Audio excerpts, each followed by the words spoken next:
सूरह कुरैश की दावत का मन मिल गया, पहुंच गया, देख लिया उसको। थोड़ा सा मुश्किल है ना?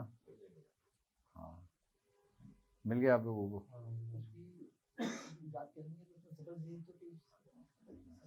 क्या चीज़?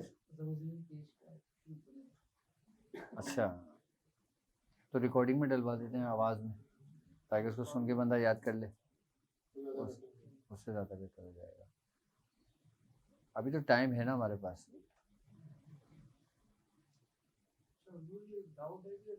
सवाल पूरी हुई नहीं हुई, फर्क तो काफी अच्छे से रही। 76,000 तो मैंने परेड के साथ की है, लेकिन बाकी की जो है वो अगर मैं पुरानी मिला लूँ तो हो जाती है, नहीं मिलाऊँ तो फिर नहीं होती। तो वो उस नीयत से भी नहीं पड़ी कि हमने सवाल करने की, जब वो पढ़ रहे थे तो अब उस नीयत से ही पढ़े कि सवाल करनी है तो पूरी होगी, जब वो मिला के पूरी हो जाएगी, ऐसे कैसे होगा?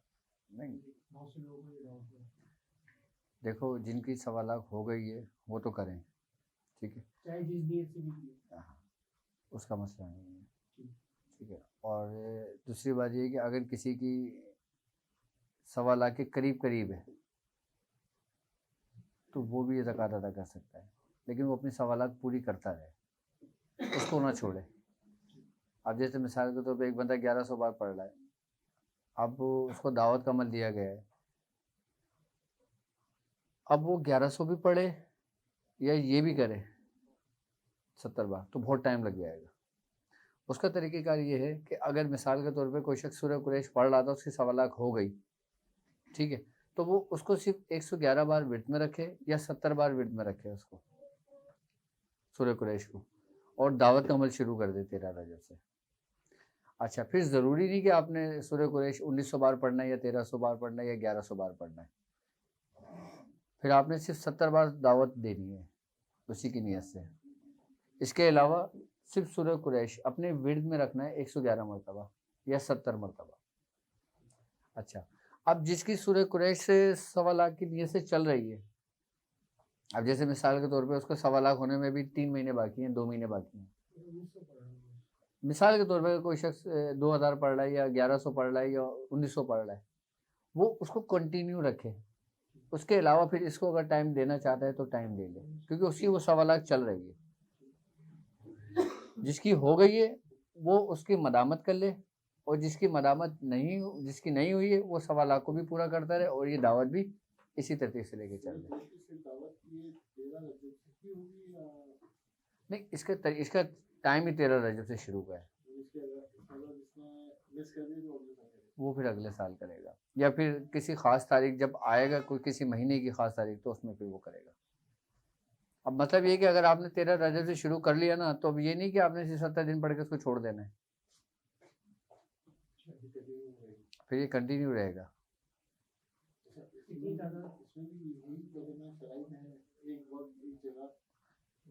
देखो, बेहतर तरीक़ेकार तो यही है दावत देने का कि एक ही जगह हो। हाँ, अपने आप को बंदा बाउंड कर ले, अगर दावत दे रहा है तो। अगर 1.25 लाख कर रहा है तो फिर उसकी कोई कैद नहीं है, लेकिन अगर उसमें भी अपने आप को बाउंड करता है तो उसके लिए फ़ायदेमंद है।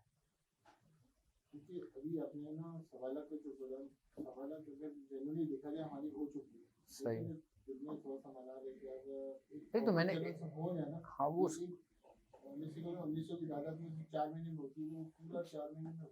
तो वो 76,000 बनता है 40 दिन की ना। वो पूरा मैं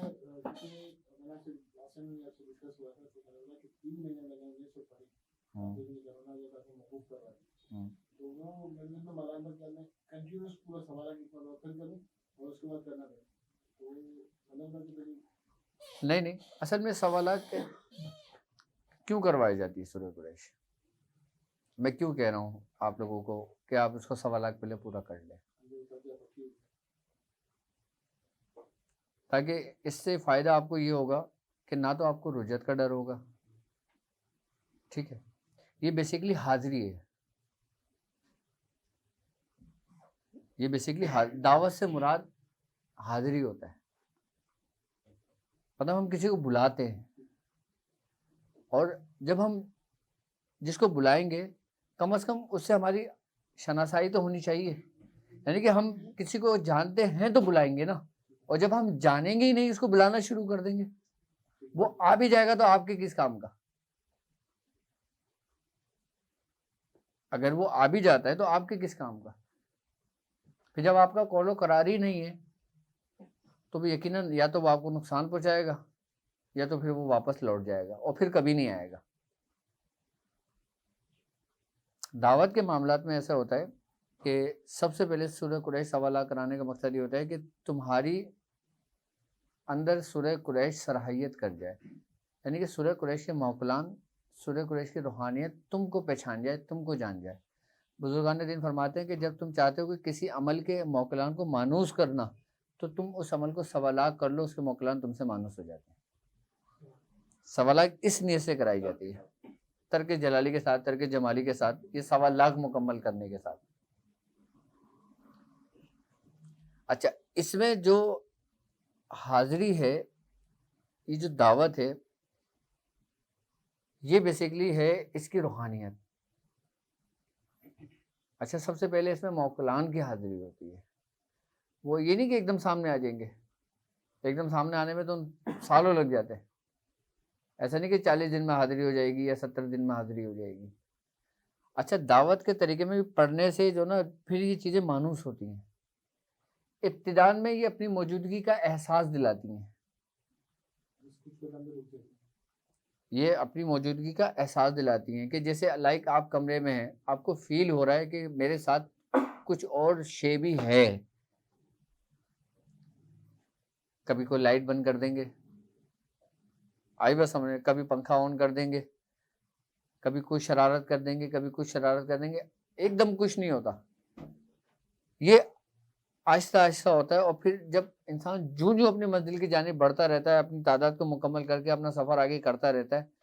अच्छा, ये जो मौकलान होते हैं, ये बाकायदा तौर पे इसको आजमा रहे होते हैं, किसको? पढ़ने वाले को, कि क्या इसका कल्ब बर्दाश्त कर पाएगा।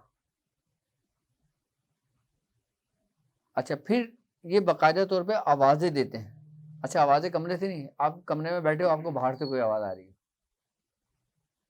आपका नाम लेके कोई पुकार रहा है, आप क्या करोगे? अगर अमल में नहीं होगा तो आप पूछोगे कौन है, और आप अमल में होगे तो आप अपना उसमें पढ़ते रहोगे अपना। आपको पता है कि ये मुझे तंग परेशान कर रहे हैं, आपका पूरा जहन बना हुआ है। जब आपका पूरा जहन बना होता है ना, तो आपको किसी किस्म का कोई नुकसान नहीं होता। और जब कोई अचानक आपके सामने आ जाए तो आपका हार्ट फेल हो जाएगा। खौफ के मारे जो ये बोलते हैं ना कि मुझे डर नहीं लगता, हमने बड़े बड़े लोगों को डरते हुए देखा है। यहाँ तक कि इब्तिदान वक्त में हमारी ये कैफियत थी कि हमारे पैर कांपते थे कि पता नहीं सुबह होगी नहीं होगी, जबकि हमारी पुश इतनी मजबूत होने के बावजूद भी। मैं अपनी इब्तिदाई हाल बता रहा हूँ आपको अपना। अच्छा, मुझको मियाँ हुजूर से मेरा वो दौर मिला मियाँ हुजूर का कि उस वक्त मियाँ हुजूर की उम्र 36 साल थी और मेरी उम्र 16 साल थी। अब 36 साल का शख्स अपनी पूरी जवानी पर होता है, अपने पूरे उरूज पर होता है, उसमें सख्ती वो नरमी नहीं होती। पहले मियाँ हुजूर बहुत सख्त है इस मामले में। उस वक्त हमने खुद उनको ये रियादत करते हुए देखा तो हमारे अंदर शौक पैदा हुआ। जब आपकी औलाद आपको जो करता हुआ देखेगी, औलाद उसी को अपनाएगी ना। आप जो कहते रहो औलाद पे कोई असर नहीं पड़ता, आप जो करोगे औलाद वो करेगी। तो उस वक्त उनकी उम्र कितनी बरस थी? 36 साल की उम्र थी। और उस वक्त मतलब इतना हुजूम नहीं था मियाँ हुजूर के इर्द गिर्द, हमारी खानका में इतना हुजूम नहीं था, सिर्फ एक दवाखाना था। गिनती चुनती के लोग आते थे बगैर दाढ़ी मूछ के,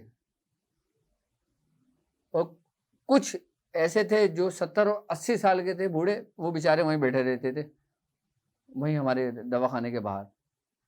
एक का नाम शाहजी था, उनकी उम्र उस वक्त तकरीबन 90 बरस थी।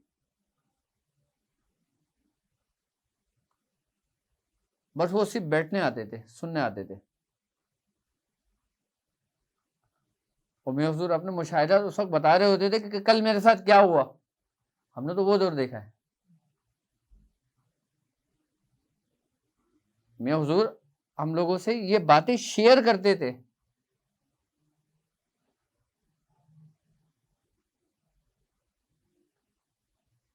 तो उस वक्त का हमारा ये हाल था कि जब हमारे हाथ में दावत का पर्चा आया था तो हमारे पैर कब कब आ रहे थे कि हमसे पता नहीं होगी भी या नहीं होगी। मुझसे कहने लगे कि अगर तुम्हें इसमें कामयाबी चाहिए ना तो तुम ये समझ लेना तुम्हारे आगे पीछे रोने वाला कोई नहीं है।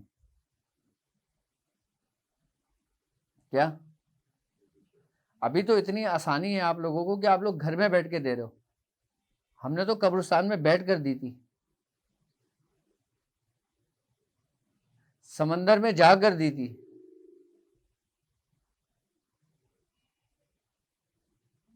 अब जब बंदा आधी रात को घर से निकलेगा अपने कब्रिस्तान जाने के लिए और उसको ये पूरा बताया जाएगा कि तेरे साथ ऐसा होगा, आप क्या करोगे? या तो जाओगे नहीं, या जाओगे तो भी डगमगाते हुए जाओगे, और या बोलोगे यार पता नहीं सुबह होना हो, चलो जो होगा देखा जाएगा। बस जो होगा देखा जाएगा ना उसमें बंदा निकल जाता है आगे। दावत में अभी यहाँ पे कोई सख्ती नहीं की हुई, वरना दावत की सख्ती तो ऐसी थी कि अभी मैंने कुछ अर्से पहले तस्वीर डाली थी सोशल मीडिया पे ना, पापा के साथ में खड़ा हूँ कि ये जो है ना ये भी बहुत अच्छे सेहतमंद है। उस तस्वीर में मैं बिल्कुल ऐसा था कि अगर जरा सी तेज हवा चलती थी ना तो मैं बैठ जाता था, मैं रुक जाता था। मुझसे दावत पता है कैसे कराई थी? पहले 3 दिन भूखा रखा था। कितने दिन? 3 दिन बिल्कुल भूखा प्यासा रखा था। उसके बाद कहा था अब शुरू करना। अब बताओ मैंने किसी को कहा है कि 3 दिन भूखा रहे? मैंने किसी को कहा है कि घर बार छोड़ के जाओ? अच्छा, ये हुक्म पीछे से ही है।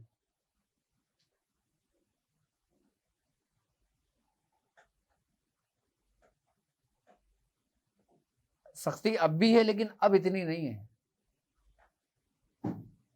उस वक्त अगर कोई मियाँ हुजूर से पूछने, हमारे सामने मेरी आंखों देखा वाकया है, कोई शख्स अगर आगे बोलता था ना मियाँ मुझे ये दावत देनी है, मियाँ कहते थे जाओ पहले कफन खरीद के लाओ अपना। क्या? पहले कफन खरीदो अपना और अपने सराहने रख के सोया करो। अब किसी को अगर बोल दो वो भाग जाएगा। वो तो लोगों ने इस रस्ते को बहुत आसान बना लिया। अच्छा, जितनी आसानियां बना लिया ना, जितना आसानियां कर दी गई हैं, और मैं समझता हूँ कि अब वो पहले जैसे मामलात भी नहीं है। मतलब इसकी मिसाल ऐसे ले लें कि जैसे पहले की तरबियत और अब की तरबियत, बहुत फर्क है।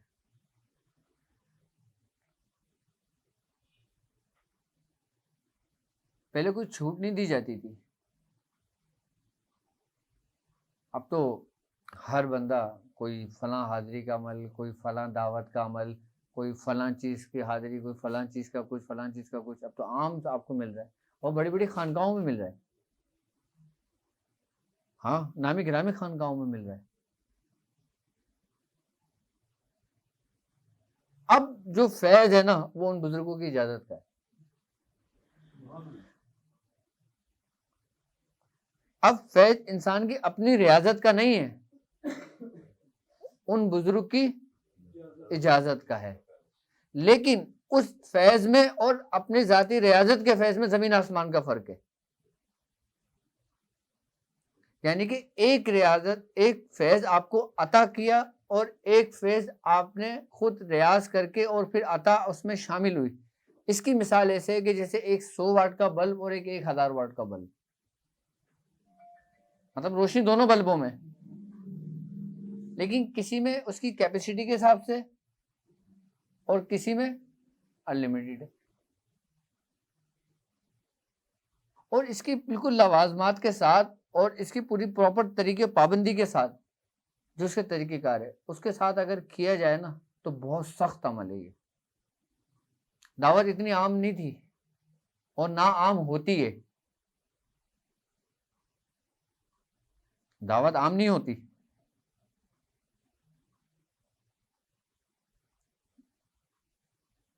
दावत या तो तख्त है या तख्ता है, या तो ये तुम्हें तख्त अता कर दी थी जिसपे तुम बैठ के बादशाहत करते हो, और या फिर ये तुम्हें तख्ते पे लिटा देती है जिसपे लोग तुम्हें गुस्ल देते हैं। अब कौन आएगा, कौन करेगा? अभी तो सब जज्बात में मांग रहे हैं। मैं सही बता रहा हूं, लेकिन असल करने वाले तक पहुंच जाएगा। दावत की रेस ऐसे है कि जैसे 1000 बंदा दौड़ा और कभी एक भी नहीं पहुंचा, और कोई पहुंचने को तो एक ही पहुंचा, और कोई पहुंचने को 2-3 पहुंचे।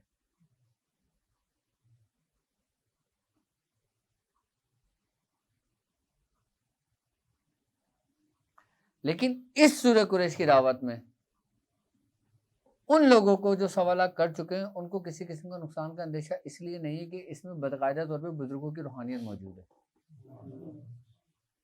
इसको कवर किया गया है। असल जूस थोड़ा सा ही है और बाकी पूरी पैकिंग है। अब एक कांच का बर्तन आप एक कंट्री से दूसरी कंट्री लेकर आते हो और बड़ा कीमती होता है आपके लिए, आप क्या करते हो कि उसकी पैकिंग करते हो कि कांच टूटे नहीं, और आपने कांच रखा और फिर आपने दूसरी चीजें रखी, भी कॉटन रखा, फिर दूसरा कॉटन रखा, फिर तीसरा कॉटन रखा, फिर चौथा कॉटन रखा, फिर आपने मजबूती करके उसको बांध दिया, अब वो महफूज रहेगा। लेकिन अगर कांच का बर्तन ऐसी आप उसको लेगिस में डाल दें अपने, और जब वहां पहुंचेगा तो सारे टूटे हुए मिलेंगे। बिल्कुल इसी तरीके से ये दावत है, इसकी जो खास है ना वो इब्तिदान है इसकी। आई बात समझ में? लेकिन यहाँ मियाँ को पता था कि यहाँ ऐसे आसानी मांगने वाले लोग हैं कि जो इसमें भी आसानियां मांगेंगे, तो इन्होंने इसी दावत को बुजुर्गों के हिसार में बंद कर दिया, ताकि पढ़ने वाले को अगर कोई फायदा ना हो तो उसको नुकसान भी ना हो। पढ़ने वाले को अगर कोई फायदा ना हो, यानी कि मिसाल के तौर पे एक शख्स पढ़ना शुरू किया, 3 दिन बाद वो कहीं शादी में चला गया और छोड़ दिया उसने, ऐसा नहीं होता। अब उसने छोड़ दिया तो उसको कवर कौन करेगा?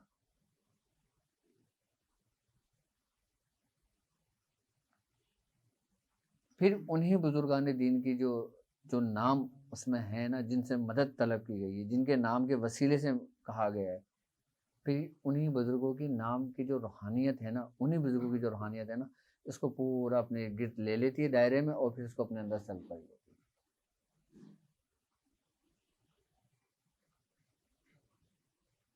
आप देखें, इसमें ख़ानदान कादरी का भी फैज़ है, इसमें ख़ानदान निज़ामिया का भी फैज़ है, इसमें ख़ानदान मदारिया का भी फैज़ है, इसमें हज़रत शेख अशरफ जहांगीर समनानी रहमतुल्लाह अलैह का भी फैज़ है, इसमें चारों कुतुब का फैज़ है, इसमें हज़रत खज़ीर अलैहिस्सलाम का फैज़ है, और इसमें तमाम रिजालुल गैब का फैज़ है।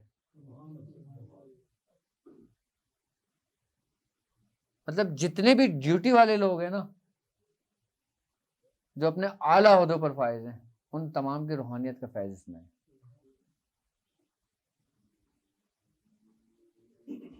किस तरह मियाँ हुजूर ने उसको पूरा एक दायरे में लिया।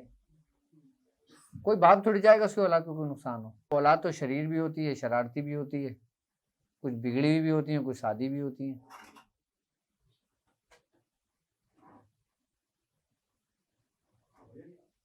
तो आप ये समझ रहे हैं कि अमल अगर बीच में टूट जाता है वो जल्द हो जाता है, या फिर वो लोग आके उसको फिल इन करते हैं जो भी देखो, रोशनी रोशनी की तरफ सफर कर जाती है, लेकिन आपको क्या फायदा? आपने इतनी मेहनत से रोशनी बनाई, इतनी मेहनत से रोशनी पैदा की, इतनी मेहनत से सब कुछ किया, और फिर वो आपके अंदर से चली जाए।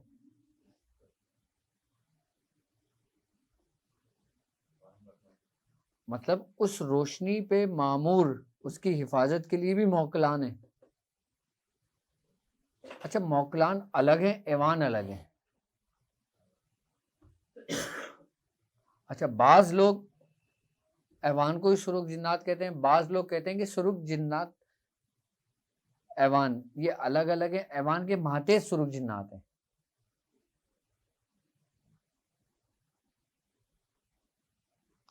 सुरुख जिन्नात की ड्यूटियां तमाम अजिन्नाओं पर है, जितने भी दुनिया के अंदर जिन्नात है।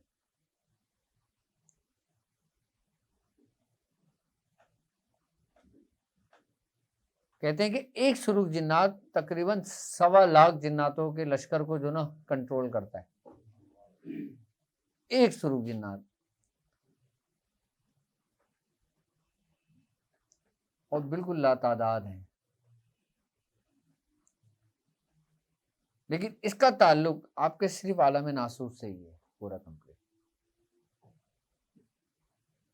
लेकिन जब इंसान आलम नासूस से सफर करके आलम मलाकूत में दाखिल होने की कोशिश करता है, तो उसके जो दरबान है ना, उनके बारे में है कि वो ऐवान है।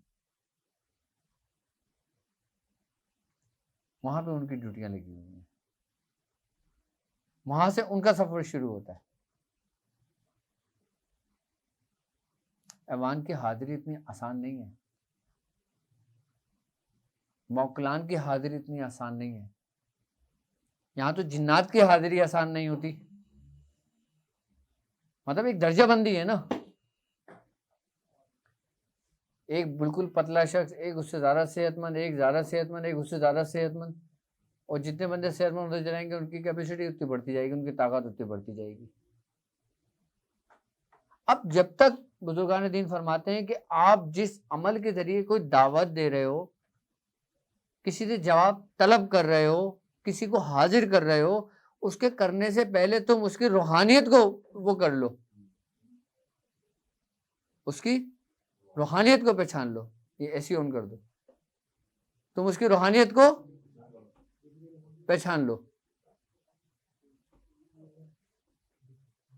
क्योंकि जब तुम उसकी रूहानियत को पा लेते हो, रूहानियत तुमसे मानूस हो जाती है।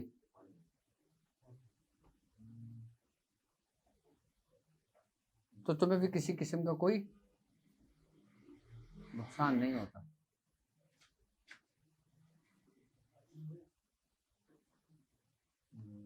और आप शुरू में ही सुरुख जिन्नात की हाजिरी कर लें, शुरू में ही मौकलान की हाजिरी कर लें, शुरू में ही दावत दे लें, आपको शदीद नुकसान होगा,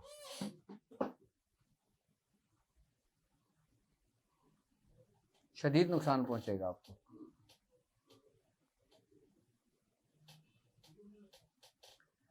अच्छा, ये सिलसिला कोई अभी से नहीं चला आ रहा है, ये सिलसिला शुरू पता है कहां से हुआ था? 14 खानवादों से। 14 खानवादे समझते हैं?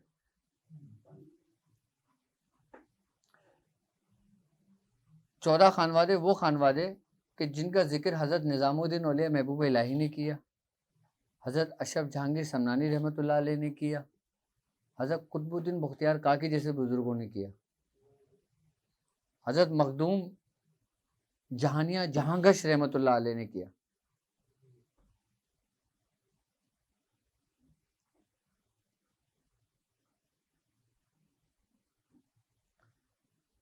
ये सिलसिला चला 4 पीरों से।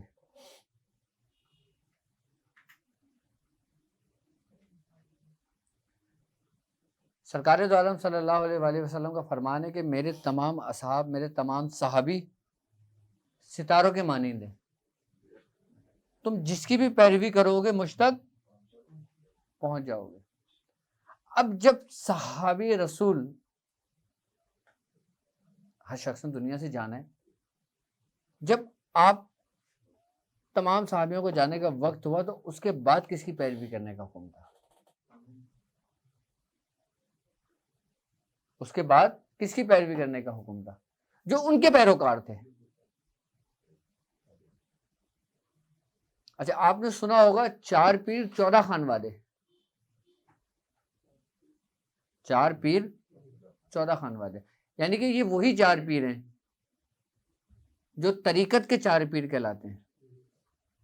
जो शरीयत के 4 पीर हैं, जो हकीकत के 4 पीर हैं, जो मार्फत के 4 पीर हैं, जो वैदानियत के 4 पीर हैं, ये सिलसिले की तालीमात में थी। तो फिर इमाम आज़म अबू हनीफ़ा और बड़े बड़े उस वक़्त के जो मुफक्किरीन थे, मुहद्दिसीन थे, उन लोगों ने फिर ये इस चीज़ पे इज्तिमा वो किया कि अब क्यों ना उनकी पैरवी की जाए, कि जो ये समझ लें कि मौलाए कायनात हज़रत अली करमल्लाहु वजह के पैरोकारों में से थे। अब हज़रत अली करमल्लाहु वजह के अगर हम खुलफाओं की अगर बात करते हैं तो उनके 17 खलीफा थे, लेकिन ये सिलसिला किन से चला? आगे जितने भी सलासिल चले वो चारों पीरों से चले। वो कौन थे?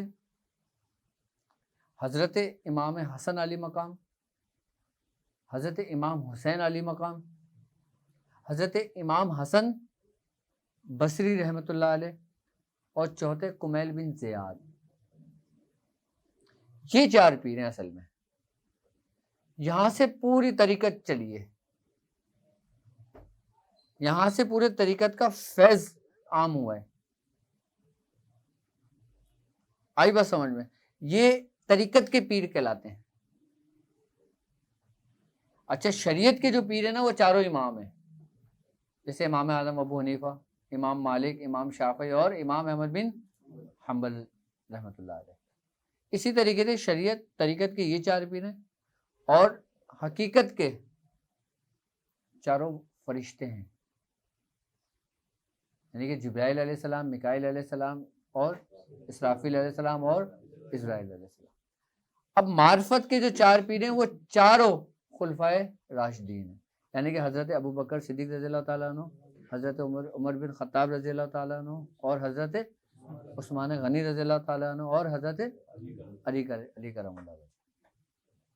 अब वहदानियत के भी 4 पीर हैं। वहदानियत के जो 4 पीर हैं वो चारों अंबिया कराम हैं कि जिनके ऊपर चारों किताबें नाजिल हुई, यानी कि हज़रत मूसा अलैहिस्सलाम, हज़रत ईसा अलैहिस्सलाम, हज़रत दाऊद अलैहिस्सलाम और सरकार दो आलम सल्लल्लाहु अलैहि वसल्लम।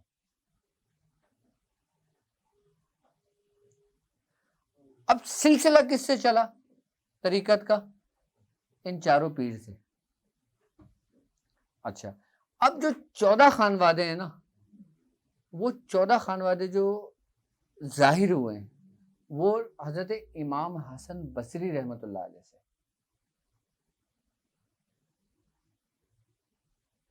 हज़रत अली करमल्लाहु वजह के 4 खलीफा थे। हज़रत इमाम हसन बसरी से जो खानवादे निकले, यानी कि हज़रत हबीब अजमी रहमतुल्लाह अलैह और दूसरे शेख अब्दुल वाहिद बिन ज़ैद रहमतुल्लाह अलैह। अच्छा, हज़रत ख्वाजा हबीब अजमी जो थे ना, आपसे 9 खानवादे बने। कितने? और शेख अब्दुल वाहिद बिन ज़ैद से 5 खानवादे बने। 9 और 5 14। अब इसमें खानदान कादरिया का कहीं जिक्र नहीं है, कि जिनका जिक्र आज से 700 साल पहले बुजुर्गों ने किया, 700-800 साल पहले।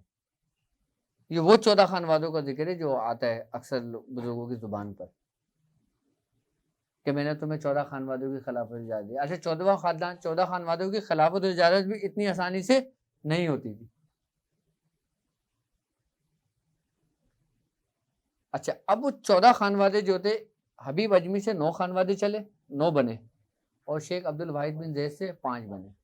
अच्छा, शेख अब्दुल वाहिद बिन ज़ैद से जो 5 चले, एक तो ज़ैदिया खानवादा था, आई बस समझ में। दूसरा फजील बिन अयाज से, यानी कि अयादिया खानवादा चला। और तीसरा हज़रत शेख इब्राहिम बिन अधम से, अधमिया खानवादा चला। चौथा हज़रत शेख अबू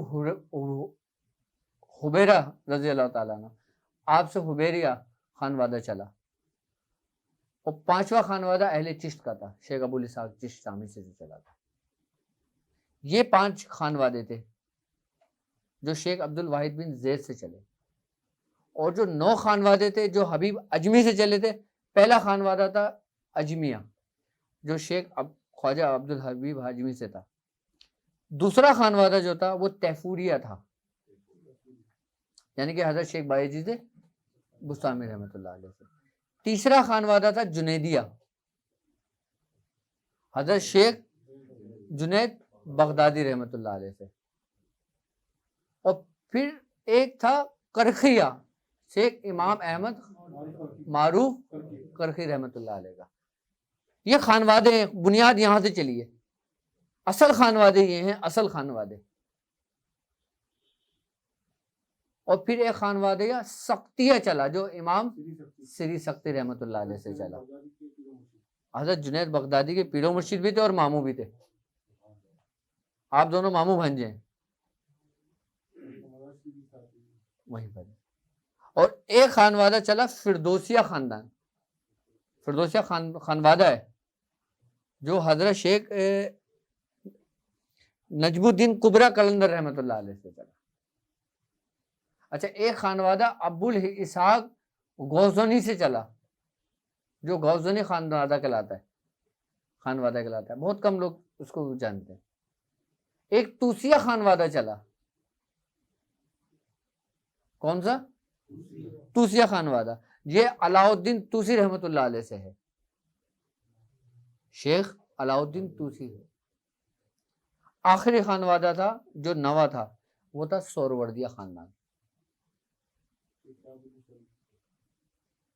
नहीं, शेख जियाउद्दीन अबू नजीब से चला था।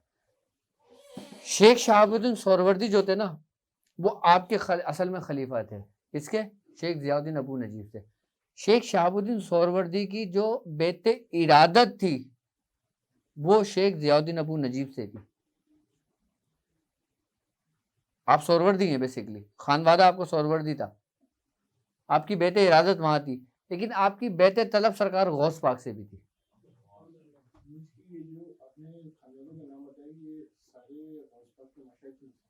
बिल्कुल, हजरत सैयदना शेख अब्दुल कादिर जिलानी आप खुद जुनैदिया खानवादे से ताल्लुक रखते हैं। हाँ, अच्छा, अब आप सैयदना शेख अब्दुल कादिर जिलानी रहमतुल्लाह अलैह का मकाम देखिए। आप खुद जुनैदिया खानवादे में आए, ठीक है।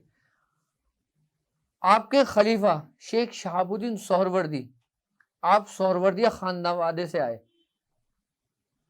यानी कि जियाउद्दीन अबू नजीब आप उस खानवादे से आए। आपकी बेटे इरादत थी और सरकार गौस पाक से बेहतर तलब थी। हमारा जो खानवादा था वो यही खानवादा था जो शेख शहाबुद्दीन सोहरवर्दी से चला। अच्छा, हम खानदान कादरी क्यों कहते हैं अपने आप को, जबकि खानवादा कादरी तो नहीं है, लेकिन खानवादा कादरी बाद में बना, जो तमाम खानवादों पे सबकत ले गया। कि जब आपने कहा कि मेरा कदम, तो भी ये खानवादा तमाम खानवादों पे सबकत ले गया। ये ऐसा हो गया कि सब बादशाहों में बादशाह, यानी कि तमाम मलाइका में जो हज़रत जिब्राइल का मकाम है वो किसी और मलाइका का नहीं है। फिर इस खानवादे की अहमियत ऐसे हुई। अच्छा, शेख शहाबुद्दीन सोहरवर्दी रहमतुल्लाह अलैह, आपकी बैते इरादत जो थी वो किससे थी? शेख जियाउद्दीन अबू नजीब से। और हमारा जो असल खानवादा है खानवादा कादरी है। और जो खानवादा था यानी कि जो सोहरवर्दिया खानवादा था, जब वो जम हुआ उस खानदान कादरिया में तो वो सिलसिला बन गया, जिसको हम लोग कहते हैं, हम लोग सिलसिला सोहरवर्दिया से ताल्लुक रखते हैं।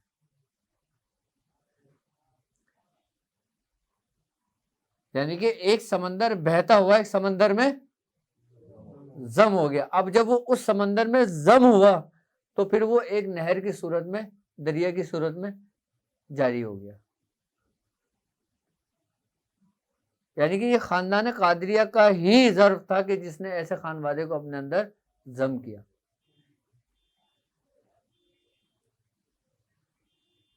कि जिसको कहते हैं नजीब तरफैन, यानी कि जिसको कहते हैं मराजिल बहरैन, के आपस में जो दो दरिया बहा दी। खानदान कादरिया हमारा और सिलसिला सोहरवर्दिया चिश्तिया। अच्छा, खानवादा भी चिश्ती है। हम कहते हैं ना चिश्ती सिलसिला, बेसिकली चिश्तिया खानवादा था, खानवादा है।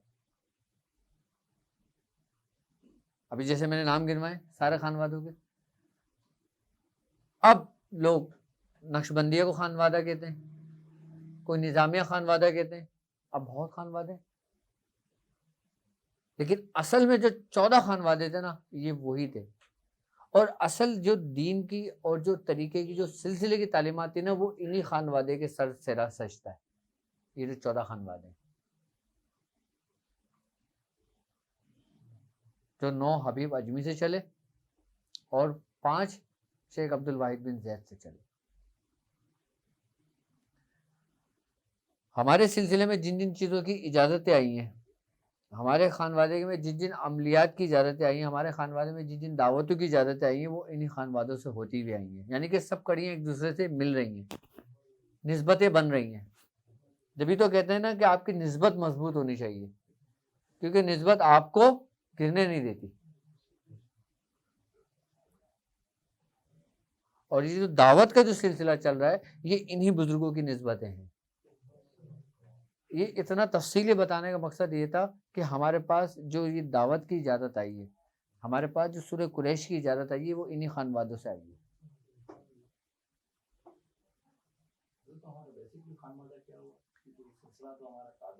हमारा कादरी सिलसिला नहीं है, हमारा खानदान कादरी है। क्या है? खानदान कादरी है। हमारा सिलसिला सोहरवर्दी है। बेसिकली हम सोहरवर्दी हैं।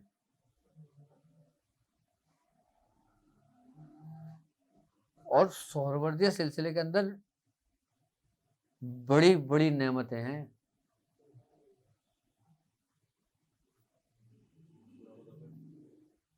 जैसी। और जब यही सोहरवर्दिया जब खानदान कादरिया में जम हुआ, तो अल्लाह तबारक ताला कहता है ना, जब दो दरिया आपस में बहा दिए, उसमें फिर क्या निकलता है? मोती, लाल। और फिर जो मोती और जो लाल जो खजाने हैं ना, वो फिर हमारे बुजुर्गों की सूरतों में हमें मिले।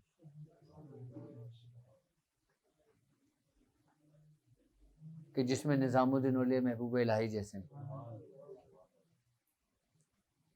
कि जिसमें साबिर पिया जैसे,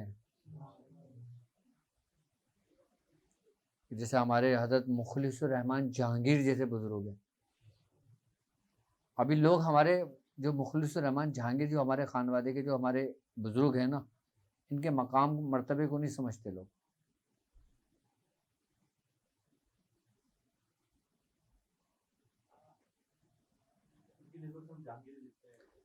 जी बिल्कुल, जहांगीर हमारे सिलसिले को कहा ही इनकी वजह से जाता है। हमारे सिलसिले में जो जहांगीर आए ना पूरे, वो ये जहांगीर थे पहले, हजरत मुखलिसुर रहमान जहांगीर। लोगों ने नाम भी नहीं सुना होगा। ये शेख अब्दुल हई शाह साहब के पीरो मुर्शिद भी थे और उनके वालिद भी थे।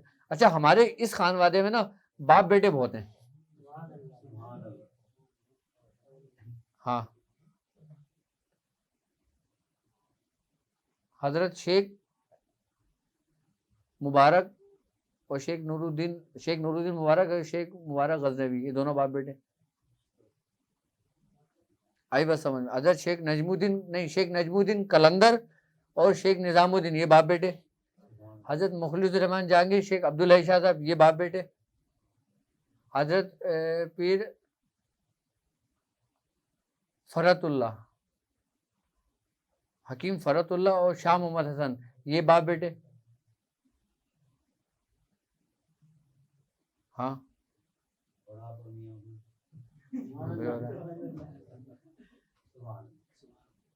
हमारे इस सिलसिले में पूरा आप कड़ी उठा के देखें, आप जोड़ें, आपको हमारे जो सिलसिला मिलेगा ना, उसमें ये निस्बत। अच्छा, इसमें फ़ायदा पता है क्या है? इसमें एक कल्बी निस्बत भी आ गई, कल्बी फैज़ भी आ गया और नज़बी फैज़ भी आ गया। दोनों फेज जारी हो गए।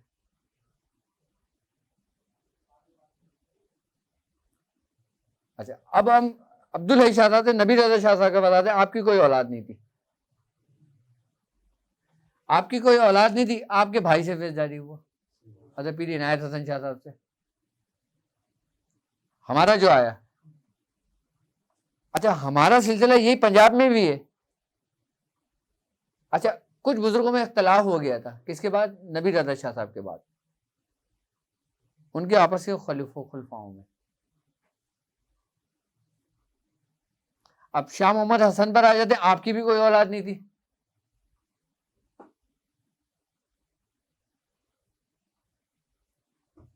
अब हजरत शेख उस्मान अली शाह साहब पर आ जाते, इनकी एक ही बेटा था, इनकी एक ही औलाद थी, इरफान अली शाह साहब। अब हम अगर दूसरी निस्बत से आते हैं, यानी कि मदारिया शतारिया से आते हैं, तो हजरत जो ख्वाजा मंजूर हुसैन शाह साहब थे, आपके कोई औलाद नहीं थी, आपने शादी नहीं की थी, आप मुजर्रिद रहे।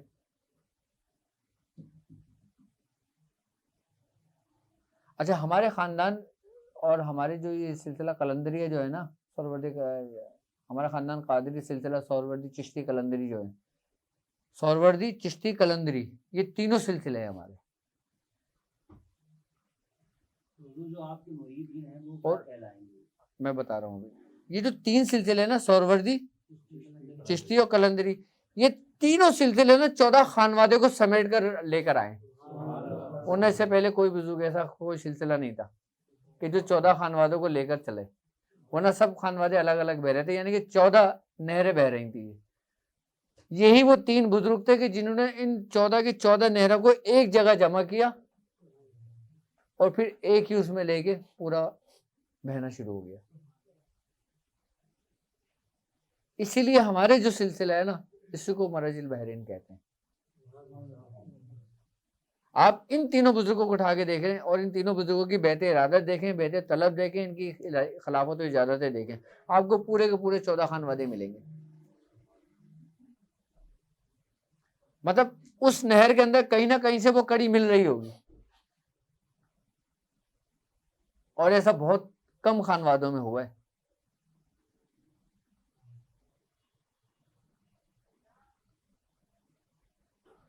बहुत कम हुआ है ऐसा। ये 20 का नक्श जैसे इस्तेमाल से मैं लिखना शुरू करूंगा, आपने एक तरकीब बताई कि एक तरकीब ये कि आप पहले दिन एक लिखते हैं, दूसरे दिन दो लिखते हैं, तो वो मैंने ये नहीं कहा, तुमने सुना नहीं सही। और जो लाल पेन से या इंक के पानी से, इसका तरीका 2 दिन 2 नक्श 2 दिन तक, एक नहीं लिखना, एक नहीं लिखना, 2 नक्श 2 दिन तक, 4 नक्श 4 दिन तक, 6 नक्श 6 दिन तक, 8 नक्श 8 दिन तक, ऐसे लिखना है। और फिर इसका उतार होगा 8 दिन के बाद। हाँ, 8 दिन पूरे हो जाएंगे, फिर 8 नक्श दोबारा 8 दिन लिखेंगे, फिर 6 नक्श दोबारा 6 दिन लिखेंगे, फिर 4 नक्श दोबारा 4 दिन, 6 दिन, फिर हींग के पानी और दरदर रंग मिला के इसकी हाँ बनाने आसानी के साथ उसका मसला है। वो तो फरीदा सुलेमानी का बताया था। अच्छा, तो इसको किससे लिखते हैं? इसको नॉर्मल पेन से लिखो। लाल पेन से लिखते हैं? हाँ हाँ, लाल पेन से लिखो।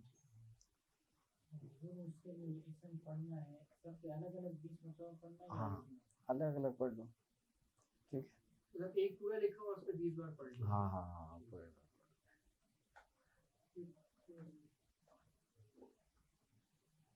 अच्छा, इसमें फिर दावत के राज और इसरार बिल्कुल अलग होते हैं। किसी में कुछ पूछना है, कोई अमल के मुतालिक, कोई दावत के मुतालिक?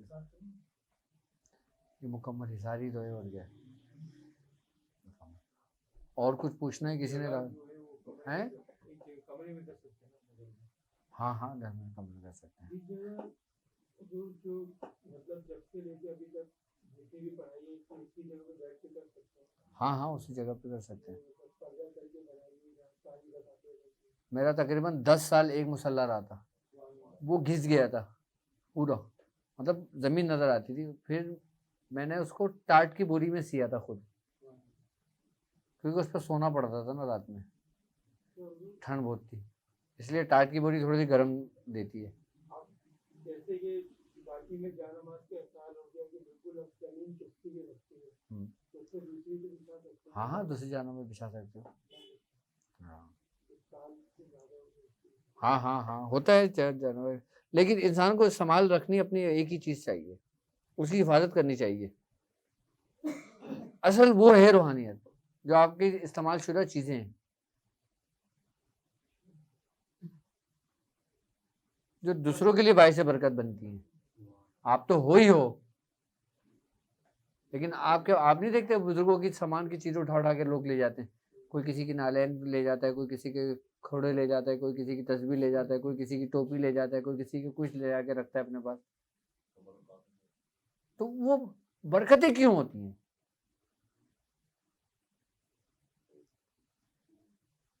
क्योंकि उन बरकतों ने उस नूर को देखा हुआ होता है, इसलिए उसमें बरकतें होती हैं। तो जो तरीकेकार है, मतलब जिस तरीके से हम बैठ के पढ़ते हैं उसी तरीके से पढ़ना पड़ेगा। हाँ हाँ, उसी जो तरीके। लोग हम रखते हैं अभी शुरू से, मतलब किसकी जानी दूर करके हाँ हाँ, नॉर्मल। इसमें रिजालुल गैब का थोड़ा ख्याल रख लो। मैप पे मिल जाता है हर जगह कि जिस सिम रिजालुल गैब है उस सिम ना पढ़ो, उसके सिम थोड़ा सा क्रॉस कर लो, बस उससे सिम कर दो। अभी जो सरकार टाइम लगेगा उसको याद करने में काफी। हाँ तो अभी तो आज 4-5 तारीख हो गए ना, 10 दिन 5 दिन है पूरे, 5-6 दिन, एक हफ्ता है। नहीं कहिएगा कि एक हफ्ते में याद होगी, कितना ज़्यादा टाइम। मैंने अपनी वीडियो में कहा था क्या कि ये जिसके लिए है ना उसी के लिए है, जिसको ये याद हो जाए। आपकी तवज्जो होगी सबको याद होगी। देखो, किसी की भी तवज्जो किसी के लिए कोई फायदा नहीं देती जब तक उस शख्स में खुद तलब ना हो। हाँ, तड़प ना हो तो फिर हर तवज्जो फायदा देती है। अच्छा, एक तलब होती है हकीकी और एक तलब होती है जज्बाती।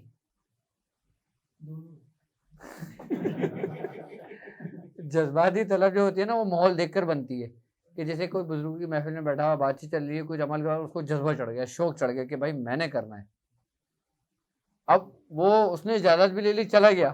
अब वो 2-3 दिन पड़ा, फिर हवा से गुब्बारा, गुब्बारे से हवा निकलनी शुरू हो गई। मैं हकीकत बता रहा हूँ, ऐसा बहुत होता है। क्या? हर जगह है, हर जगह, हर जगह, हर जगह।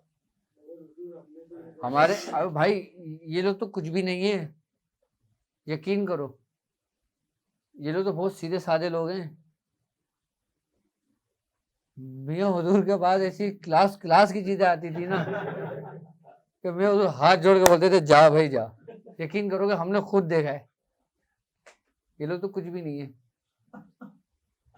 हाँ, कभी तुम मियाँ हुजूर के मुंह से खुद वाकया सुनना, तुमने शायद अगर सुने हो तो। मैं बैठा हुआ, मियाँ हुजूर बैठे हुए और 1-2 लोग और बैठे हुए। एक शख्स आया और वो भाई बैठ गया, तो पापा ने उससे पूछा भाई तूने नमाज पढ़ ली? हाँ, मदीने से पढ़ के आ रहा हूँ अभी।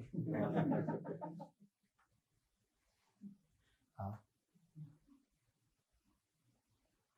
एक बंदा कोरंगी में रहता था।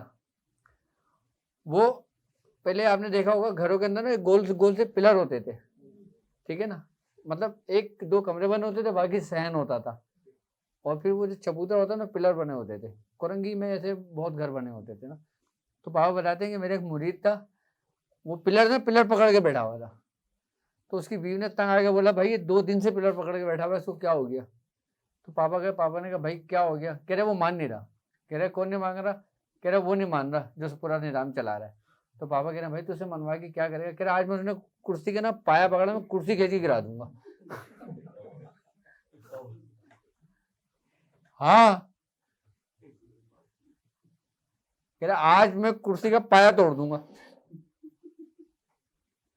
तो पापा ने अच्छा तू बाद में तोड़ी, तो पहले तो मेरे साथ चल ही रहा था। तो पापा ने फिर उसको दम करके पानी वानी पिलाया, उसको थोड़ी सी वो करा, तो वो थोड़ा बहुत उसका दिमाग से वो भूत उतरा। हाँ ऐसा हो जाता है वाकई हाँ हाँ इतनी फीलिंग आ जाती है कि ऐसा लगता है कि दुनिया बनी हुई है। हाँ। लिटरली ऐसा होता है। तो भाई मतलब ये जब भी तो कहते हैं ना कि हर दस्ते के लिए तुम्हें तुम्हारे उस्ताद की जरूरत पड़ती है। तुम्हारा भी शेख ही तुम्हें खराफात से निकालता है, वरना इंसान का ईमान खत्म हो जाता है, ईमान ज़ाया हो जाता है खाली बोलने से।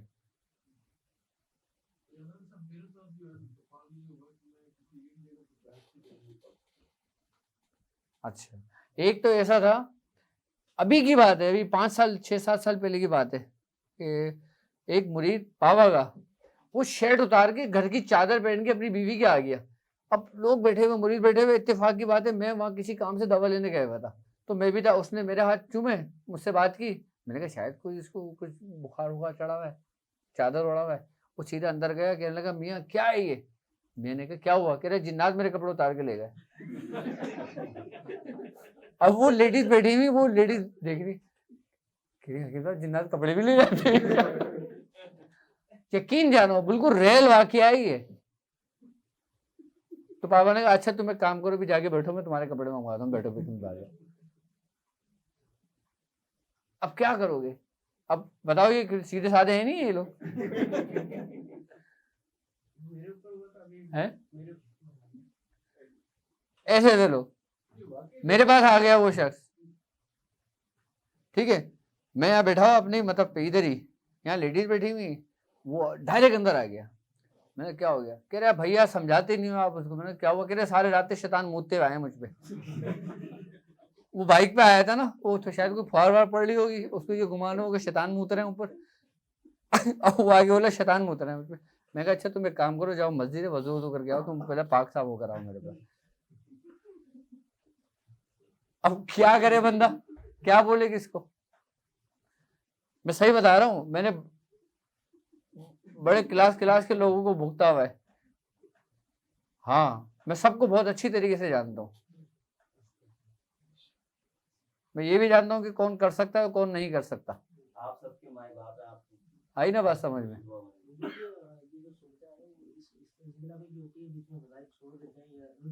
बिल्कुल, ये रुजत की इंतहाई शक्ल है।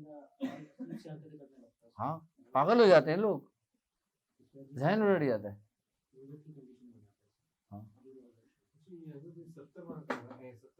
अच्छा, ये कैफियत हमारे साथ भी होती है, हुई थी एक मरतबा। मकसद ऐसी कैफियत हुई कि जिस तरह आपने देखा होगा कि बंदा पानी के अंदर नहाए, खूब डुबकियां लगाए, और उसके बाद जब वो थोड़ी देर के लिए बाहर निकले, उसको कैसा फील हो रहा होता है जैसे वो पानी के अंदर है। अच्छा, हमारे साथ ऐसा फील होने लगा था कि जैसे हमारे जिस्म में ना हवा भर गई। क्या? जैसे गुब्बारे में हवा होती है ना, ऐसा हवा। और हमें ऐसा फील होने लगा था कि जैसे हमारा कदम जमीन पे नहीं रखा जा रहा, और हम यूं चेक करते थे मार मार के, जबकि थी जमीन ही, पैर जमीन पे ही था, लेकिन हमें लग रहा था कि जमीन पे नहीं है। मैंने जाके बोली, मैं ये क्या कैफियत है? हंसने लगे। हाँ, क्या होता है? हाँ, अजीब अजीब हालतों में अजीब अजीब कैफियतें होती हैं सालिक की। अच्छा, तो हुजूर ये जो यहाँ से लेकर इस जगह से लेकर यहाँ पिंडलियों तक दर्द होना, पड़ रहा ये तो वो नॉर्मली होता है। अच्छा, कैफियतें इतनी आसानी से नहीं होती, इसमें कुछ दोगे तो फिर कुछ लोगे। हाँ है, मतलब अपना वक्त दोगे तो किसी को, तो वो तुम्हें कुछ अता करेगा ना।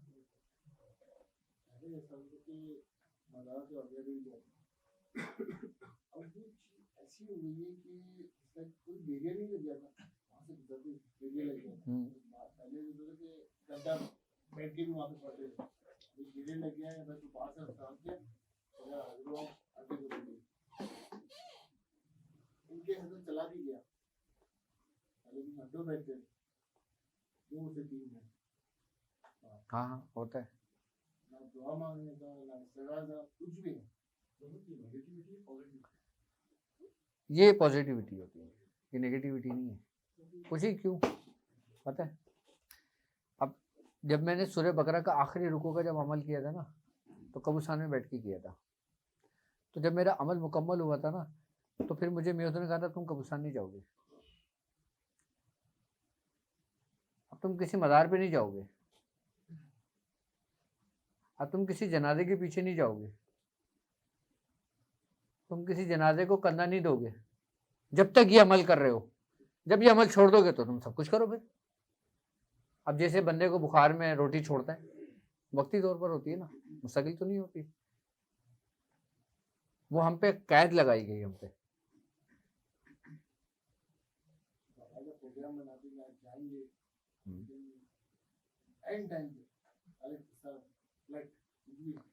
बातों का इंसान की अपनी अंदर की जो रूहानियत है ना, उसको रोके रखती है। क्योंकि छोटा मकनातीस और एक बड़ा मकनातीस जब आमने सामने आए तो छोटा कहाँ जाता है, फौरन जाएगा उसमें चिपक जाएगा।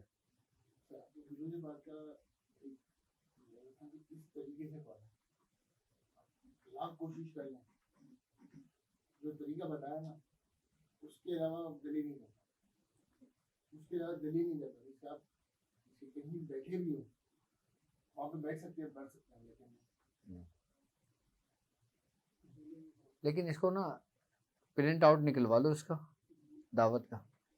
इसको ना देख के ना पढ़ना शुरू करो, याद नहीं करो, याद करोगे तो नहीं होगा। अच्छा, तो उसको ना आप पढ़ना शुरू करो। कहाँ है दिखाओ, उसको पढ़ना शुरू करो। खाली उसको पढ़ना शुरू करोगे ना, पढ़ते पढ़ते पढ़ते पढ़ते पढ़ते तुम्हें खुद ब खुद याद होने शुरू हो जाएगा। पहले तुम पढ़ते रहोगे ना तो हर लफ्ज तुम्हारी जुबान पे चढ़ जाएगा। जब तुम देखो ना कि पढ़ने में अब रवानी है, उसके बाद याद करना शुरू करो तो याद आसानी से हो जाएगा। जब तक याद नहीं होता, जब तक वही 1900 की तादाद चलती है। हाँ, अगर करना चाहो 1.25 लाख हो गई है तो ठीक है, नहीं तो फिर 1900 बार कंटिन्यू कर लो उसको।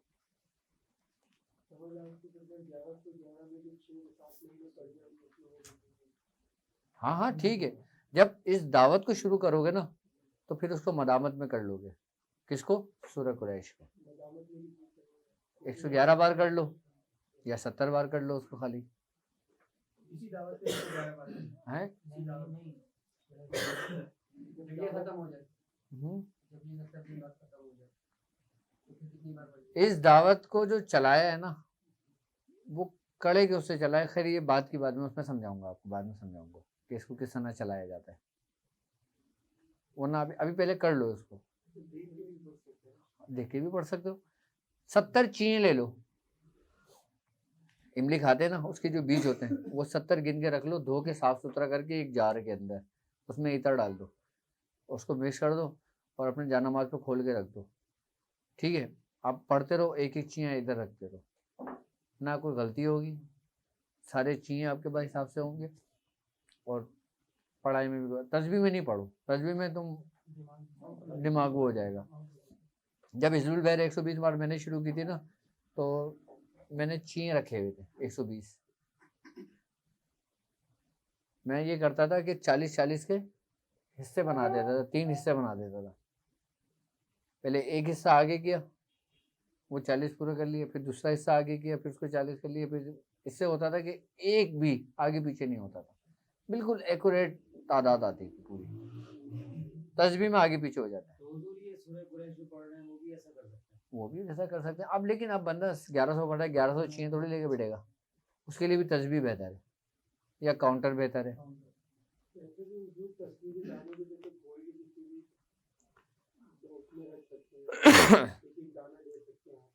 अच्छा, चीनी की एक अलग तासीर है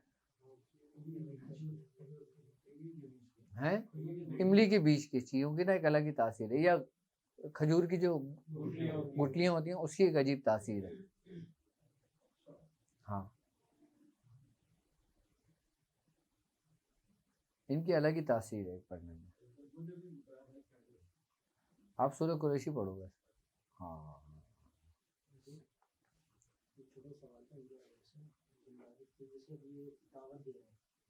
बेसिकली इसमें तो मोखला हाजिर होंगे या क्या होगा? देखो, इब्तिदान में तो कुछ भी हाजिर नहीं होगा। आपने जब कोई इम्तिहान होता है तो आप इम्तिहान से पहले क्या करते हो कि मुझे इम्तिहान देना है, ये आपकी तैयारी है। किसकी? इम्तिहान देने की। आप प्रैक्टिस कर रहे हो किसी को बुलाने की। हाजिरियाँ कोई ये 40 दिन में, 70 दिन में, 3 महीने में नहीं होती हैं। इसमें 3-3 साल, 7-7 साल लग जाते हैं।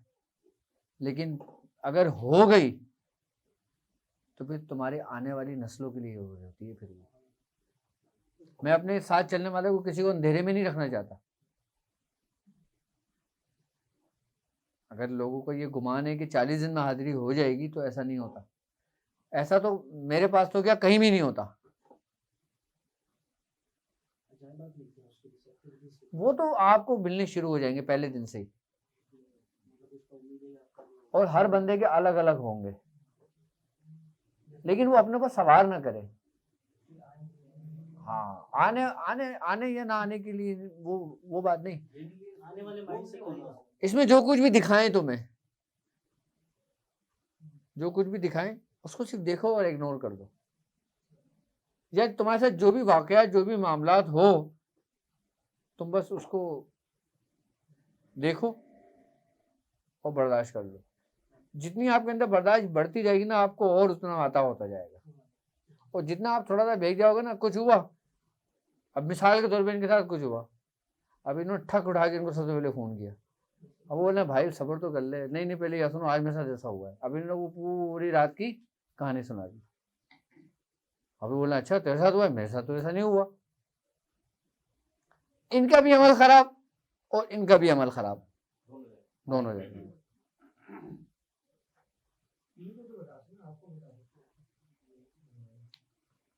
वो आपकी मर्जी है। लेकिन हम जब अपने पीर को बताने जाते थे ना, दूसरे दिन कुछ भी नहीं होता था। इसलिए हमने बताने छोड़ दिया था। फिर एक वक्त में आ गया, हमारे पीर भाई ने हमें बताई थी ये बात। हमको हाजिरी लगानी है, वो ना हो वो ना हो। हाँ, मसला ये है कि आपने हाजिर रहना है, पर्दापोशी रखनी है इसके मतलब जो भी अजायबात है उसकी पर्दा। ये राज है। और जब तुम किसी के राज को खोलोगे तो जिसका राज है ना, वो तुमसे खुद निमट लेगा। फिर वो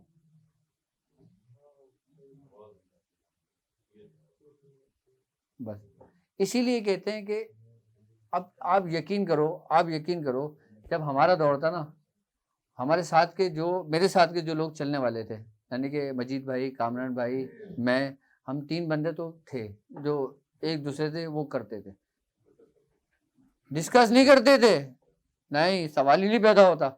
मुझे उनका नहीं पता था मैं क्या पढ़ता हूँ, उनको मेरा नहीं पता था कि मैं क्या करता हूँ, मुझे उसका नहीं पता था कि वो क्या करता है। हम कर रखते थे एक दूसरे से हिर्स, हाँ, एक कंपटीशन। सिर्फ इतना पता लगता था कि ये शख्स जो ना 4 घंटे बैठता है। हमारे दिल में ख्याल आता था यार ये तो सबक ले जाएगा मुझसे, हम 5 घंटे बैठेंगे। और जब उनको पता लगता था मैं 6 घंटे बैठूंगा, अच्छा अब मैं रोजा रखूंगा, मैं ये नहीं खाऊंगा, मैं वो नहीं खाऊंगा। इस तरीके से हमारे किसी को किसी का नहीं पता होता था कि कौन क्या कर रहा है।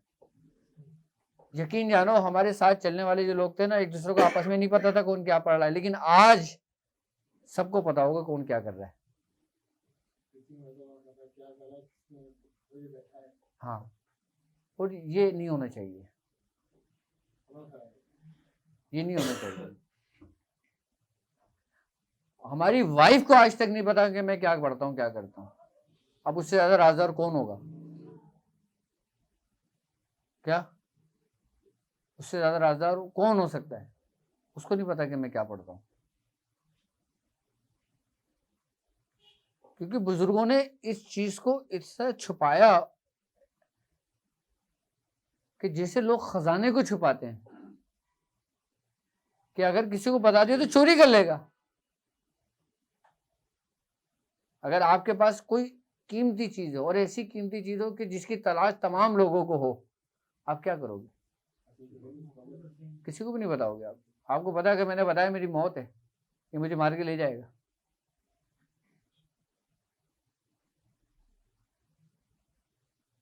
लेकिन आज हर बंदा सबको बता रहा होता है, आज मेरे साथ ये हुआ, मैंने इतना पढ़ा, मेरे साथ ये हुआ, मेरे साथ ये हुआ, मेरे साथ वो हुआ।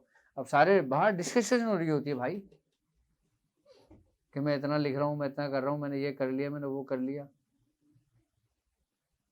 हाँ, और एक तरीके से अगर देखा है, रहनुमाई तो दे सकते हैं ना, रहनुमाई आप सिर्फ अपने शेख से अकेले में लो, आप अपने तन्हाई में लो।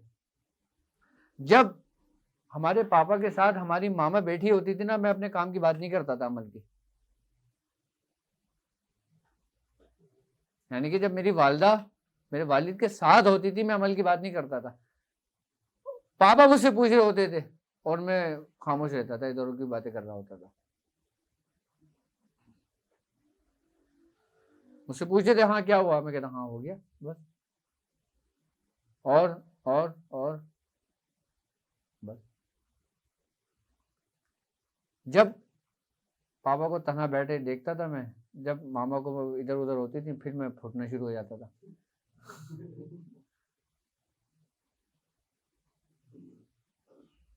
भाई ये एक राज है।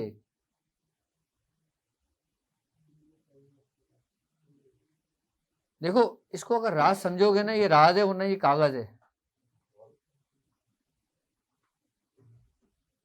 क्या ये अमल जो है ना, इसकी अहमियत को जानोगे, इसको राज रखोगे तो ये, वरना ये आपके लिए बेकार है।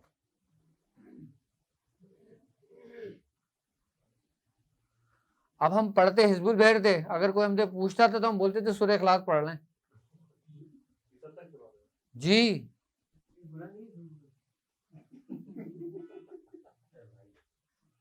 हाँ, नहीं हम सूरह इखलास भी पढ़ते थे भाई। अगर हम असल में ये अमल कर रहे हैं, असल अमल ये कर रहे हैं, हम दावत इसकी दे रहे हैं। किसी ने हमसे पूछा क्या कर रहे हो, सूरह इखलास पढ़ लें। सूरह इखलास कितनी पढ़ते थे? सिर्फ हाथ में 10 दफा रोजाना नमाज के बाद। मैं तो पाबंदी से पढ़ता हूँ। मैं बताना चाह रहा हूँ दूसरों की तरह कि मैं भुगत चुका हूँ। मुझे ऐसी टॉप की चीज़ें मिली थी सलमान बाबा से। मैं बस मैं गया थोड़ा जाके उनको सलमान बाबा बताया, सलमान बाबा ने बंद कर मैं वही बता रहा हूँ ना आपको।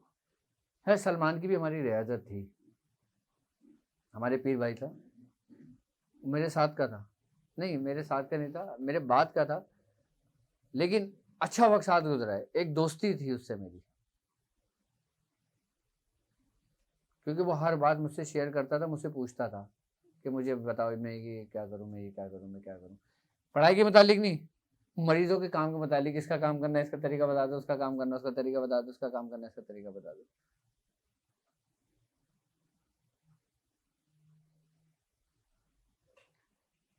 सबसे ज्यादा जो तरीकेकार मियां हुजूर से मैंने लिए ना, वो शायद ही मियां हुजूर के किसी मुरीद के पास हैं।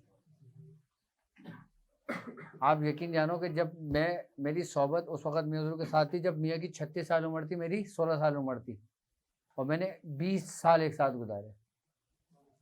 यहाँ तक कि मियां हुजूर नाक पहुंच के अगर टिश्यू फेंक दिया करते थे ना, वो पड़ा देता था। जब इधर उधर लोगों की नजरें होती थी ना, ठक करके गायब हो जाता था वो। हम किसी पे जाहिर भी नहीं करते थे। और कोई अमल लिख के उन्होंने कोई फाड़ दिया या पर्चा भेज दिया, या कोई अमल लिख के दे दिया, या कोई नुस्खा लिख के दे दिया, आज तक मेरे पास वो चीज़ें मेरी डायरी में, मेरे इस लॉकर में और घर पे मौजूद हैं। पूरे उसमें बोरे भरे हुए हैं, किस चीज़ के? खाली बोसीदा पर्चियों के। अभी मैंने तुम्हें कितनी ब्याज ला के दी हैं, और कौन से सन की हैं वो? 1966, 1956, 1946 की। इन बच्चों को ला के दी। मैंने कहा यार इसको तुम थोड़ा सा वो करो, क्या कहते हैं, कंपोजिंग करो, कंप्यूटराइज करो, फिर जाया ना हो ये। और हाथ की लिखी हुई मियां हुजूर के जितने, अच्छा मियां हुजूर की शख्सियत एक ऐसी है, उनकी ज़ात एक ऐसी है कि उनसे बंदा जैसी उम्मीद, जैसी तमन्ना रखे वो वैसे ही है। अगर कोई हिकमत सीखने आया तो उसमें उसको हिकमत की इंतहा कर देंगे। अगर कोई अमलियात के लिए आए तो अमलियात की इंतहा कर देंगे। अगर कोई रूहानियत के लिए आए तो रूहानियत की इंतहा कर देंगे। अगर कोई दुनिया के लिए आया है तो उसको मना नहीं करेंगे, उनको मना नहीं करेंगे, उसको दुनिया भी देंगे, उसको तरीके बनाएंगे दुनिया लेने के।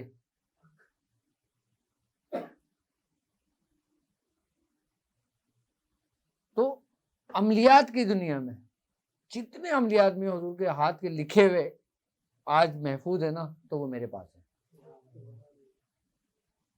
सारे, और हजारों की तादाद में हैं। तो ऐसे हैं जो मैंने किए भी नहीं है, लेकिन मुझे कहीं, अच्छा सबसे बड़ी बात है कि पता है मुझे कैसे मिलते थे अमलिए?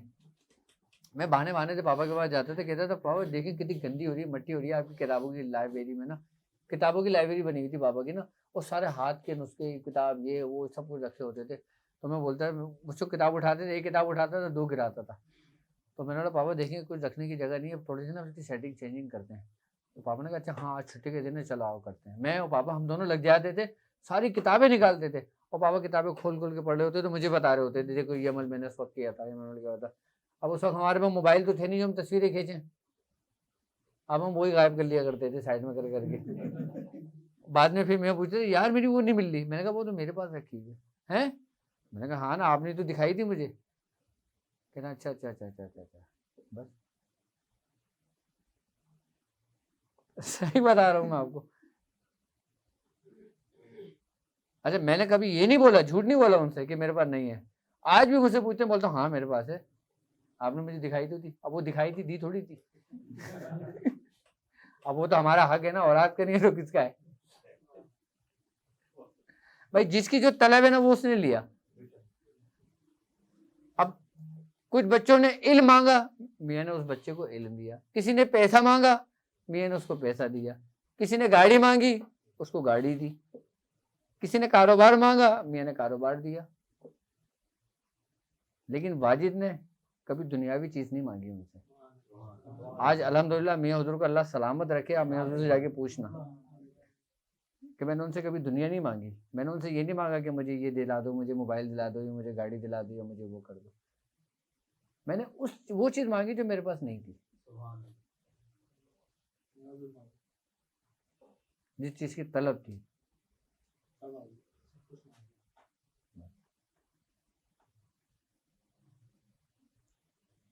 मैंने ये चीज ये वो ये चीजें नहीं मांगी।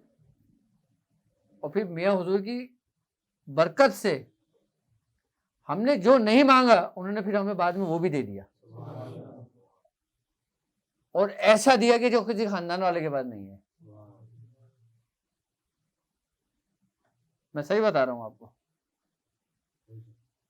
जब दुनिया उनसे मुख्तलिफ चीजें मांग रही थी ना, उस वक्त हम हाथ बांध के खड़े होते थे, हम बोलते थे इस अमल की इजाज़त दे दें, ये समझा दें, ये बता दें, ये करा दें, ये कर लें, वो कर लें, ये अमल ले रहा हूँ, ये नुस्खा ले रहा हूँ, ये बता दें, वो कर लें।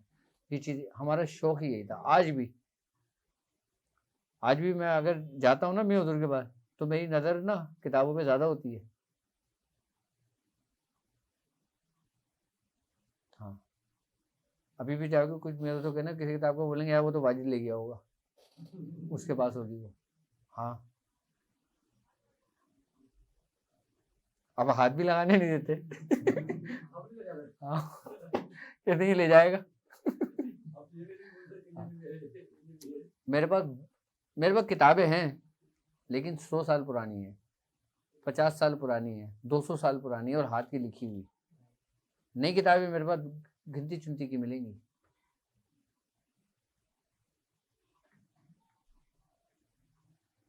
हाँ नई किताबें मैं खरीदता ही नहीं हूँ। मैं मुझे नहीं याद कि मैंने कभी कोई नई किताब खरीदी हो। पुरानी किताब अगर किसी के घर में भी नजर पड़ जाए ना, उसको बोलता हूँ उठा के लाइए।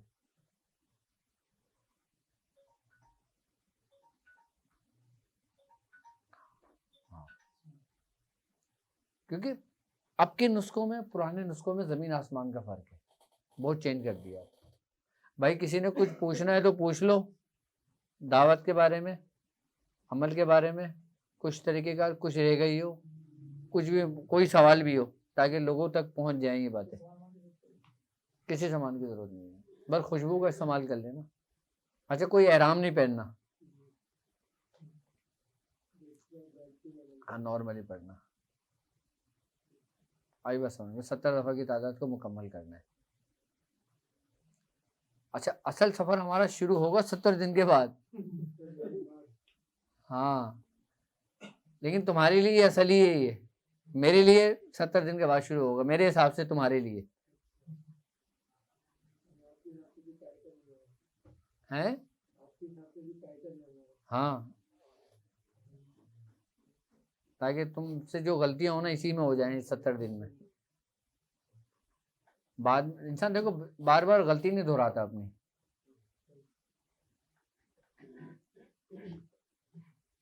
लेकिन इसका भी तुम्हें इतना ही फैज़ मिलेगा जितनी तुम्हारी सोच होगी।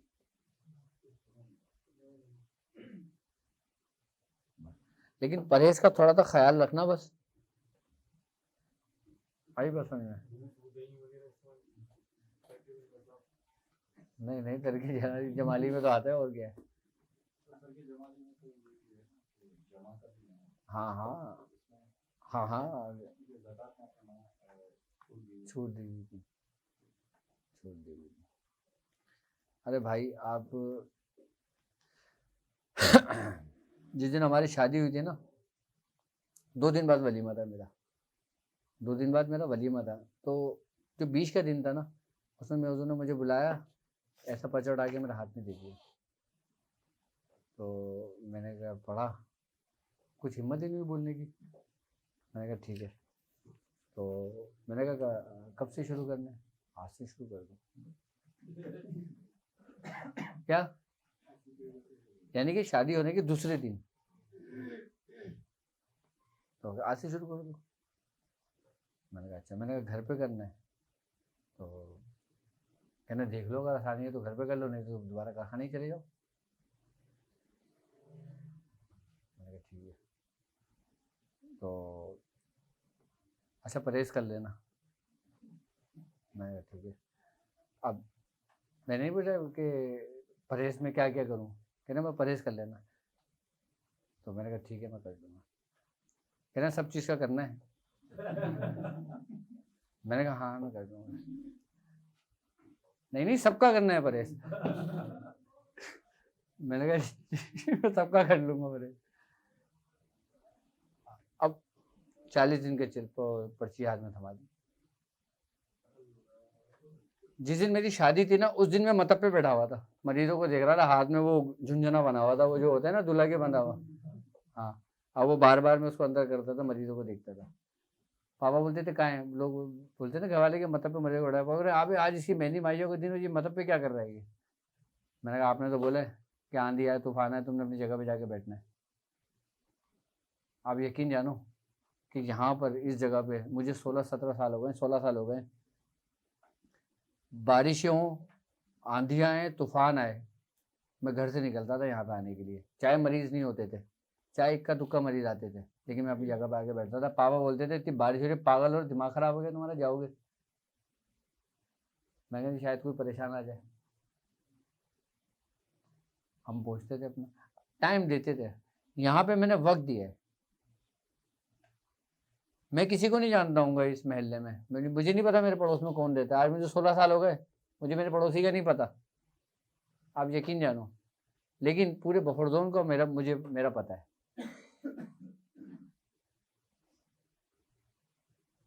सिर्फ यहाँ आए, अपना बैठे और चले गए, आए बैठे 2 घंटे चले गए, 1 घंटा बैठे, 3 घंटे बैठे, 6 घंटे बैठे, अपना फारिग हुए, अपना घर चले गए, फिर घर से बाहर नहीं निकले। या तो किताबों में लग गए, आई बात समझ में, या थोड़ा मोबाइल इस्तेमाल कर लिया, बस।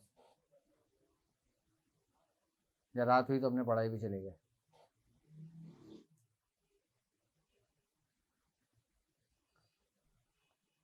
आज भी किसी चीज़ का कोई नागा नहीं है पढ़ाई के मामले में।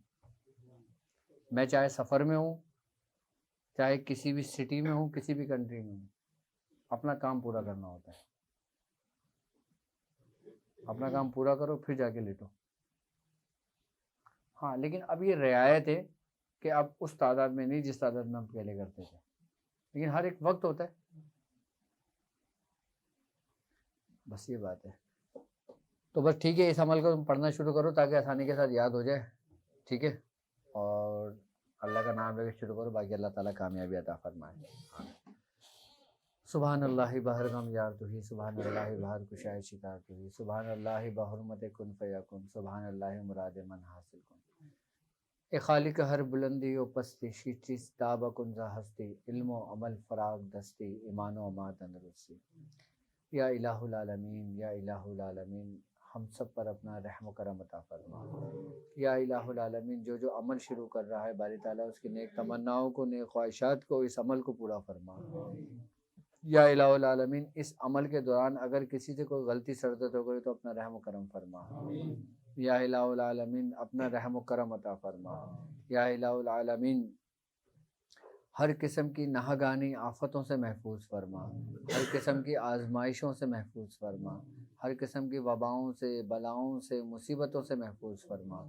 या इलाहुल आलमीन, जादू के शर से, हासिदों के हसद से, नज़र बद से, मुनाफिकों की मुनाफकत से, शरीर जिन्नातों के शर से, इंसानों के शर से महफूज फरमा। या इलाहुल आलमीन, हम चंद लोगों को उन चंद लोगों में शामिल फरमा जिनसे तू राज़ी हुआ, जिनसे तू राज़ी हुआ, जिनसे तू राज़ी हुआ। या इलाहुल आलमीन, हमारे शेख का साया हम पर हमेशा कायम व दायम रख। या इलाहुल आलमीन, हमारे शेख को हमारे लिए सलामत रख। या इलाहुल आलमीन, हमारे शेख को अच्छी सेहत अता फरमा, अच्छी ज़िंदगी अता फरमा, तमाम नेमतें उन पर अल्लाह तबारक ताला तमाम अपनी नेमतें तमाम फरमा। या इलाहुल आलमीन, अपनी नेमतों को तमाम कर दे।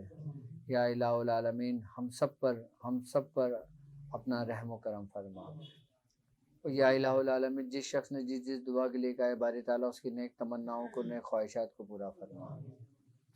सुबहान रब्बिका रब्बिल इज़्ज़ति अम्मा यसिफून व सलामुन अलल मुरसलीन वल्हम्दुलिल्लाहि रब्बिल आलमीन। सल्लल्लाहु तआला अला खैरि खल्क़ि मुहम्मदिन व अला आलिहि व अस्हाबिहि अजमईन बरहमतिका या अरहमर राहिमीन।